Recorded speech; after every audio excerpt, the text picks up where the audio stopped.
Okay, this is number 14 out of the book. It was in section 2.5, I believe. So for targets 3 and 4 homework. This proof's a little bit of a long proof, so we're just going to get started with it. I have 3 given statements. The first one is just that 2 segments are congruent, A, B, and FG. So I'm going to mark that in the diagram, but I'm not going to use it right away because usually if I just know segments are congruent, I'm going to wait and use that with the transitive property later. I'm told that BF bisects 2 things, so I'm just going to start with the first one. So BF as a line BF, bisects segment AC, and that is given. We know that when we have a bisector, if we have a segment bisector, that means that we have a midpoint. So I have a segment bisector. Let's see, segment AC is being bisected. That means point B is going to be the midpoint.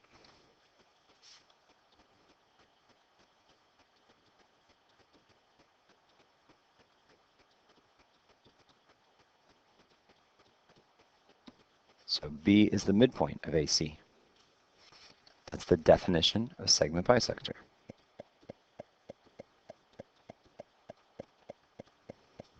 Again, definition of segment bisector states if a point, line, plane, ray, or segment is a segment bisector, then it intersects the segment at its midpoint.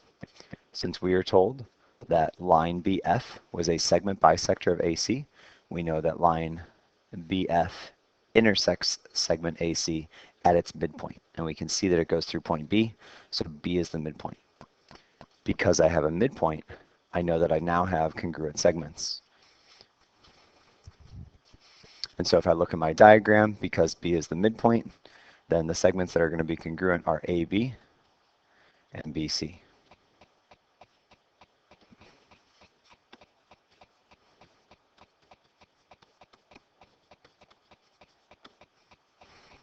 That's my definition of midpoint.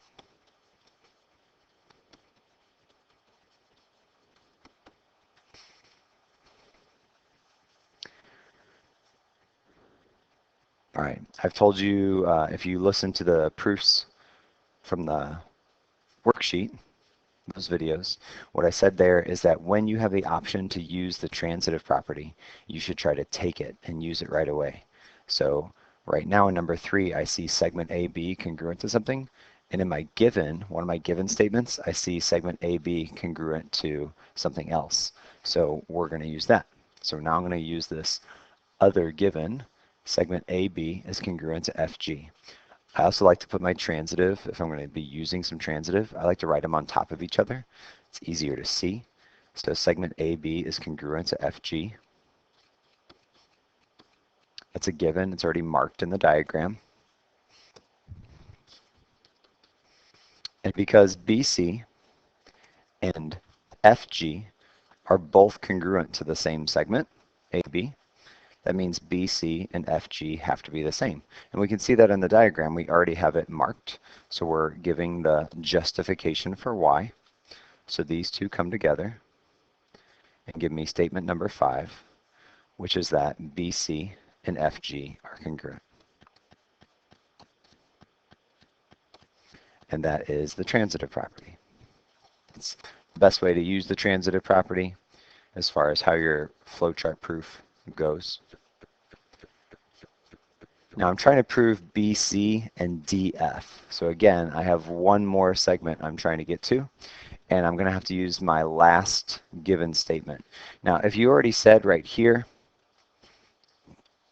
that BF was a bisector of AC and DG, excuse me, then you could just draw another arrow from it. But since I didn't say DG the first time, I'm going to come all the way back down below it because it's going to take a few steps. And I'm going to say number 6.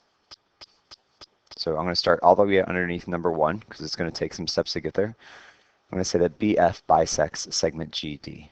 So line BF bisects segment DG.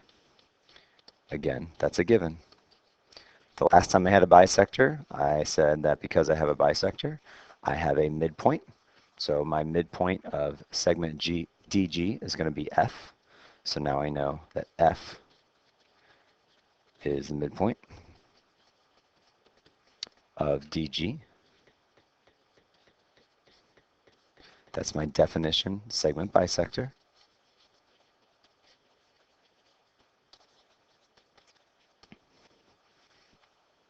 And when I have a midpoint, I have two congruent segments. So my almost last statement is that 8, because I have a midpoint, I have two congruent segments. That's going to be FG on my diagram and DF on my diagram.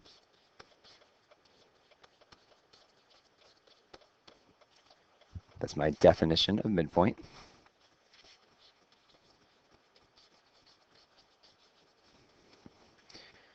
And then I'm going to use transitive one more time, and this long proof will be over. So these two are going to come together. Use the space I have here. You need to make sure something matches. Let's say I have an FG in both of those. I was looking at it for a second, I almost didn't see it. So there's FG in statement 8, and there's an FG in statement number 5. So those match up, which means I can use the transitive property. And so my very last thing I can put together is to say that segment DF is congruent to segment BC. My very last one, number 9. Again, showing that transitive property here. The DF came from what was left over from number 8. The BC came from what was left over from number 5 from the transitive property. And I believe that's what you were trying to prove, so then you would be finished with this proof.